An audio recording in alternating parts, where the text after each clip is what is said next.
लेकिन यहाँ आपको बताएं कि तेहरान में पाकिस्तान के जरिए अमरीका से मुज़ाकरात और पैगामात का तबादला ज़ोरों पर है। अल जज़ीरा टीवी के मुताबिक सीनियर पाकिस्तानी हुकाम के जरिए मुज़ाकरात जारी हैं। पाकिस्तानी वज़ीर दाखिला मोहसिन नकवी भी तेहरान में मौजूद हैं। ज़ोरों शोर से जारी मुज़ाकरात इशारा दे रहा है कि सालिस कशीदगी बढ़ने से रोकने की इंतहाई कोशिश में मसरूफ़ हैं। ख़ास तौर पर आबना हुर्मुज़ के हवाले से बातचीत ज़ोरों पर है। सीनियर ईरानी हुकाम के मुताबिक दोनों ममालिक एक डील तक पहुँचने के करीब हैं और मुआहदे के एक ड्राफ्ट पर काम जारी है। एक और ईरानी ज़राए ने बताया कि अभी ये कहना कबल-अज़ वक्त है कि हतमी मुआहदा होने वाला है। अमरीकी वज़ारत ख़ारजा के ईरान से मुताल्लिक़ उमूर के साबिक़ कायम मकाम डायरेक्टर जोए होट के मुताबिक डील के लिए ईरान की इंतहाई अफसुदा यूरेनियम मरकज़ी नुक्ता है। शायद चीनी और रूसी सदूर के माबैन ईरानी यूरेनियम ज़ख़ीरा करने के मामले पर बात भी हुई होगी।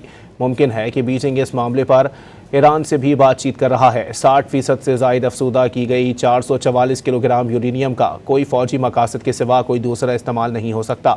खबर एजेंसी रॉयटर्स के मुताबिक अमरीका और ईरान के दरमियान अभी तक डील तय नहीं हो सकी, लेकिन फासले कम ज़रूर हुए हैं। दोनों ममालिक में अफसूदा यूरेनियम और आबना हुर्मुज़ पर कंट्रोल के नकात पर अदम इत्तेफाक पाया जाता है।